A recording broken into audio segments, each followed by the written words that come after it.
Seeking knowledge, pursuing ascension. Life is but a fleeting dream. The unending cycle of cause and effect has you wrapped tight.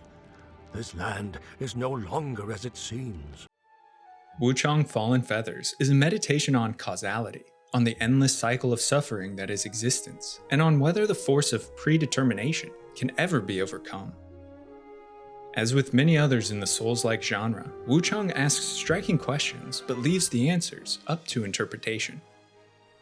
Bai Wuchang's journey in the land of Shu, which is embroiled in a bloody war of succession and plagued by the mysterious feathering, is likewise open, and its final pages depend on the choices she's made throughout. I've released a video detailing the complete story of Fallen Feathers, which you can find here and in the description. In this video, I'll be going through each of the 4 endings, why certain actions or interactions bring them about, and what they truly mean as the punctuation in Wuchang's tale. Let's dive in. 3 of the 4 endings take place within the ancient Bo capital that has only now been unearthed after millennia of lying restless beneath Shu. Ancient Shu was ruled by the avians, bird-like creatures that once were human of the Bo tribe, and are responsible for the woes currently facing the region. At the heart of their capital is a realm apart from space and time, known as the Forbidden Lands. And the central structure is the Avian Altar, the location where avians communed with the primordial deity, were blessed with the ancient chisel artifact, and crafted the substance red mercury. The avians learned the secrets of the heavens and used the altar to craft red mercury, aiming to bend fate itself and reach godhood. The tendrils of fate and reality weave throughout this realm, and the towering gate of truth opens directly into the incomprehensible power of the cosmos and the primordial deity. It's here where Bai Wuchang's ultimate battle is fought and her fate decided. The final boss in all of these endings is Xuanyangzi, Feathery Abomination, so I'd like to take a few minutes to understand his character. Xuanyangzi is the first person Wuchang finds after awakening in the burning caves with no recollection of her past, and afflicted with the feathering. I came upon you in a brooklet some days past. You lay passed out due to the feathering, so I moved you to the cave to recuperate. He's a Taoist priest who has administered to the wounded or feathered sick in Reverent Temple since chaos struck Shu. He's also an alchemist who's keenly interested in both red mercury and the feathering. He believes that the disease can be cured and, if properly understood, might be the key to longevity. Or perhaps therein lies the key to curing the feathering. Many times he asks for Wuchang's assistance in his quest, either through scrolls or rare items of potential. The man's cause seems noble. Lucky for me, Zhang Yanzi brought me to the Reverend Temple. But darker ambitions surround him. Xuanyangzi's greatest ambition was to transcend mortal life and achieve immortality. Thus, he buried himself in the study of red mercury, squandering human lives like mere fuel for his craft. Obsession drives Xuanyangzi. He desires an immortal elixir, and he wishes to rank among the gods. Selfishness rather than altruism dominates, and by casting off his deception, we see that many of his patients are unwilling test subjects for his immoral experiments with the feathering. The item description of the damaged Taoist token found right before the avian altar describes well this man. In the face of overwhelming forces, Xuanyangzi renounced his Taoist identity. Perhaps from the start, it had only been a disguise. Xuanyangzi succeeded in his mission. The wisdom he gleaned from Wuchang's assistance and the discovery of ancient Shu paved for the Taoist the path of ascension. He's a feathered monstrosity, but one of immense power with a strong connection to the primordial deity. His weapon, ransacked from the Forbidden Lands, was a tool of the Bieling, another ancient, potent race that fought the avians thousands of years ago. He's the great threat Wuchang faces in 3 endings, the ally turned enemy, and a parallel to Wuchang's own character that reflects how disastrous obsession can be, but more on that in a moment.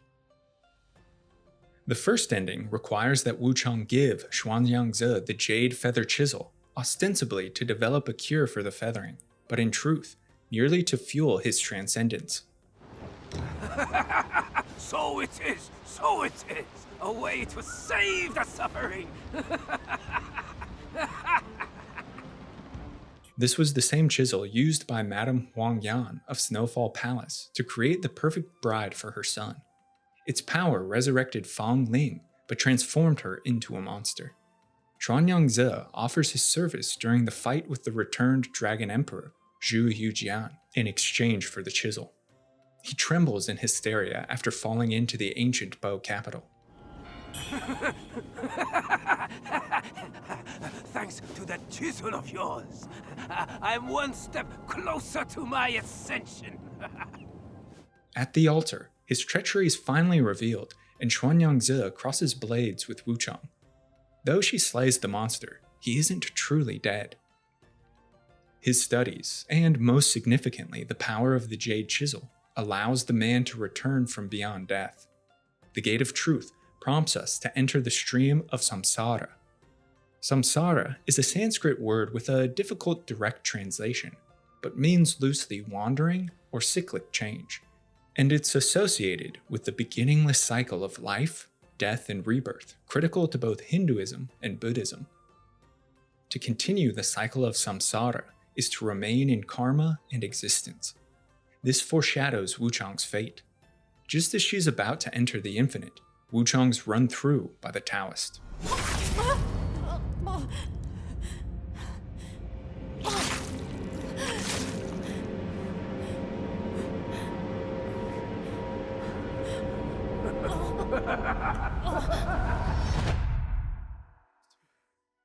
She awakens bound in reverent temple as Xuanyangzi prepares mystical rites.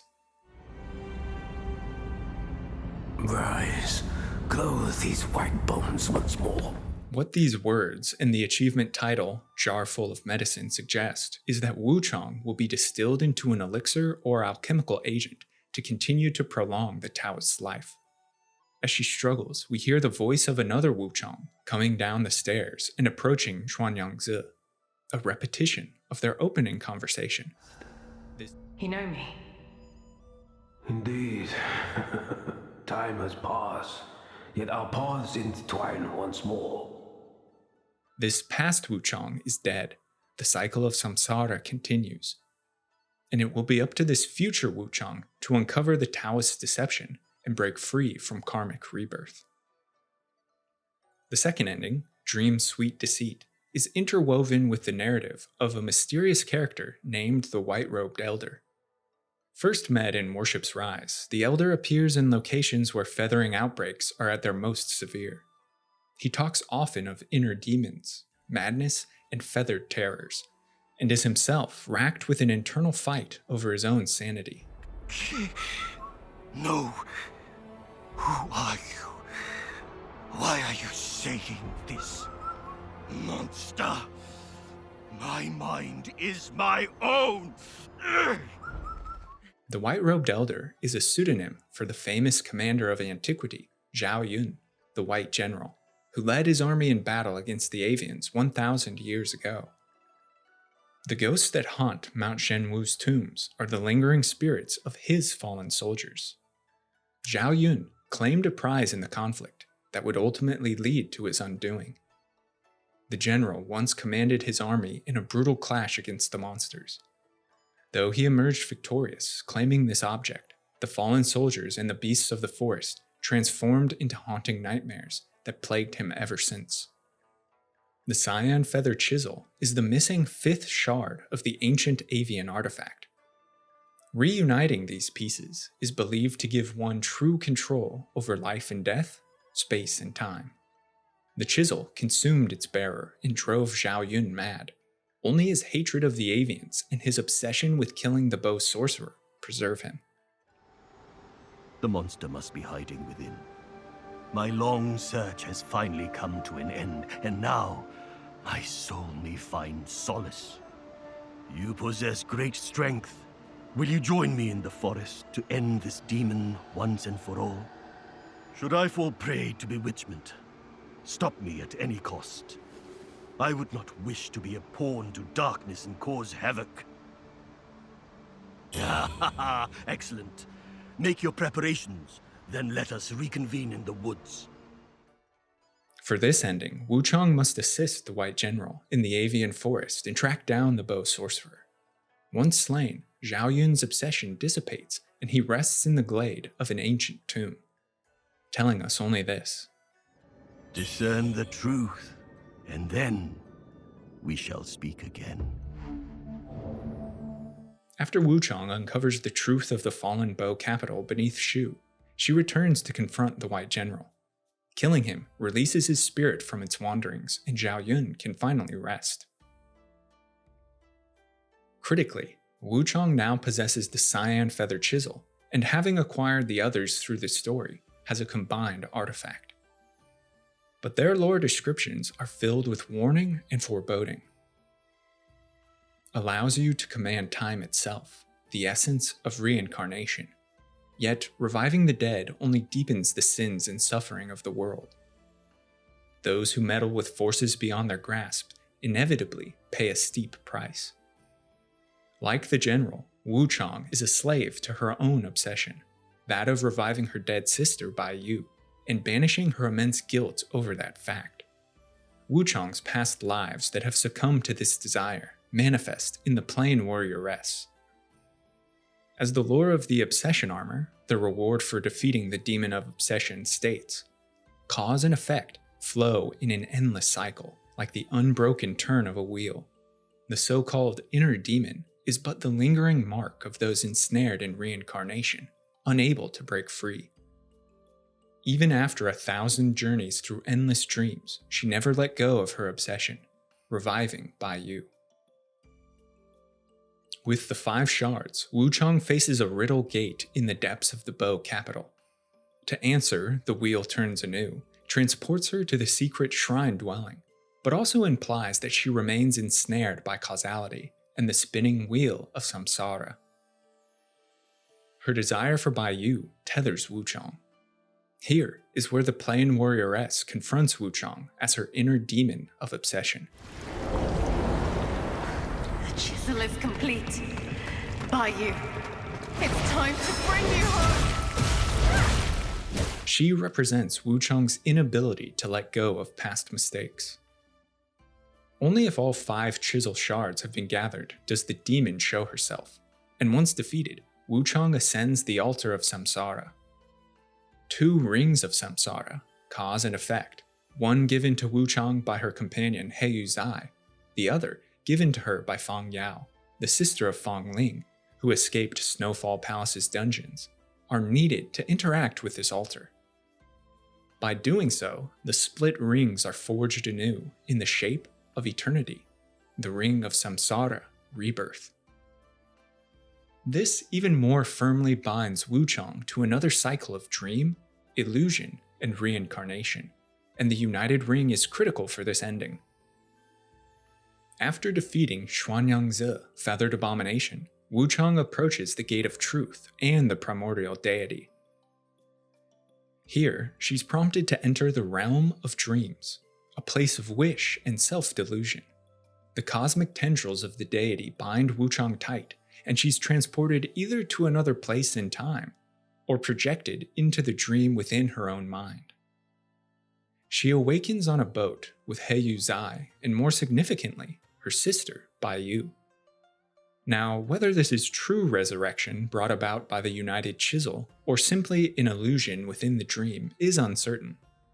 I even think it could be interpreted as sending Wuchang back to the days leading up to Bai Yu's death. The fact that feathering remains on Wuchang's arm hints that harsh, painful reality still exists beneath this veneer of comfort, but that Wuchang has willfully averted her gaze. Her wish is realized in Bai Yu's resurrection, but so too does it mean that Wuchang's obsession won against better judgment. Such mortal wish traps her within the cycle of reincarnation, and the ring of samsara ensures that another rebirth is to follow, until Wuchang finally learns the harsh lessons of loss and acceptance. This ending isn't the end, simply another turn of the wheel. The third ending, Bound by Fate's Threads, follows much the same course as the previous. Wuchang must help He Yuzai with his research and also cultivate a relationship with Fang Yao, following her liberation from Snowfall. After burying the remains of her sister, Fang Yao sees in Wuchang a savior, but also another figure to step into that role of sister with Fang Ling's death. She makes comments about her, Wuchang, and He Yuzai all leaving Shu and starting a life together. Wishful thinking in the face of disaster. What separates this path from the previous is Wuchang's decision to relinquish her pursuit, to give up on her plan to resurrect Bai Yu. The symbolic escape from samsara comes with either Wuchang's use of or discarding of the Ring of Samsara. With it no longer in her inventory, or with it not having been there at all, Wuchang approaches the gate to the primordial deity after confronting Xuanyangzi, and is prompted to enter not the realm of dream, but the realm of truth. Again, she awakens on a boat with He Yuzai, but is joined by Fang Yao rather than Bai Yu. The girl refers to Wuchang as her sister, so in one sense a sister has returned, but not perhaps the way first imagined. Sister, are you awake? This is a simple question, but quite profound in meaning. On a deeper level, it asks whether Wuchang has awoken from her endless cycle of causality. If she's left the dream of resurrection behind and opened her eyes to reality. We see that Wuchang's also free of the feathering, suggesting the disease and the ravages caused by ancient Bo are finally at an end. In this ending, Wuchang's no longer tethered to samsara by obsession, but embarks on a new journey into a new future with a new family. As the camera pans out, we see them approaching what must certainly be Wuchang's pirate vessel, and even further out, we see that Cloudfrost's edge has been left behind. She needs no sword, for Wuchang's fight is now over. This ending, at least to me, seems to be the most satisfying. Filled with closure, it could be considered the true or canon ending as it finalizes Wuchang's tale in Shu. There's no more rebirth. The cycle has been broken. The final ending revolves not around Xuanyangzi and the Bo capital, but around a mysterious individual known as the Bo Magus. Her exact origins are obscure. It seems she could either be the reincarnation of a member of the avian Bo race from ancient Shu, or a recent upstart who has broken from the Bo sorcerer in the avian forest to reclaim her people's lost right. As we'll see, there's support for both of these theories. Masquerading around Shu as the red-clad lady, the Bo Magus was brought to worship's rise by the feathering and by Shu Sanctum's priest, Lu Bingjiang, who happened upon arcane artifacts and stirred the dark forces of the Bo. Even as red mercury consumed him, Lu Bingjiang clung to his dream of restoring Shu's former glory. His devotion first drew the Magus' whispers, and in the end, it bound him to the featherings. The Magus first appears searching for a lost relic, a staff of the Bo, and after acquiring it, she draws on powerful ley lines around Shu to invoke spells that call on the primordial deity. The Magus believes in ancient Bo's superiority, believes that she is the voice and will of the primordial deity, and her goal is to cleanse the world of mortal suffering by ending mortal life. The mysterious energy pulsating in worship's rise provided her the chance to lead her tribe back to the surface, guided by her unwavering faith. If Wuchang listens to her gospel and agrees with her words, the Bo Magus gifts the divine blessing spell, the description of which reveals the woman's darker intentions. While the woman who taught this ritual claimed to be the Magus, she had secretly altered the sacred teachings for her own ends. She rebels against the Bo sorcerer, and together with her followers wishes to restore the power of the ancient avians. The Bo people are led by the Magus, whose dark influence led them down a path of destruction. Their return to the surface, followed by a brutal massacre, was all to serve the Magus' twisted ambitions. The critical decision for this ending comes with Wuchang's refusal to aid the storyteller in destroying the Bow Magus. She's hiding in the underground palace beneath the Shu Sanctum. Confront her for me. And, should she still cling to her misguided path, kill her. And save the Bow people from their doom. With this, he doesn't give her the polygonal container spell. A spell that in its lore description reveals is critical in resisting the allure of the Bow Magus and dispelling her insidious manipulation. In the bowels of the Shu Sanctum, beneath a massive lily plant, the Bow Magus performs infernal rites. Wuchang confronts the sorcerer, who demonstrates supreme mastery over magic, and makes one wonder if she doesn't actually have the blessing of her primordial god. But Wuchang finally defeats her. With the Magus's death, the bow's staff lacks a host. It draws Wuchang to it. Whispers fill her thoughts, and movements catch her eye. As she grasps the staff, it wraps itself around her. The polygonal container would have trapped this magic, but now Wuchang is helpless to fight against the Bow Magus's possession of her body. Hands of the ancient bow, perhaps all of the past incarnations of the Magus herself, consumed Wuchang, and the Magus is reborn in a sense. In this ending, Wuchang becomes a vessel for the Avians, the inheritor of the ancient bow, with the power to fulfill the Magus's desire to cleanse the world of mortal suffering on a tide of blood. Thanks so much for watching this video on the endings of Wuchang Fallen Feathers. Let me know which ending you went with in your playthrough, which you think is the canon ending, and what characters or events you'd like to learn more about in the comments below. And if you're a fan of lore and storytelling, be sure to subscribe, where content is uploaded frequently. I want to take a moment to give thanks to all of my patrons over on Patreon. Their support really helps the channel grow and improve. If you'd like to become a lore luminary for access to me, written scripts, and early video drops, head to patreon.com/thelorebrarians to learn more. Until next time, go forth and explore the lore.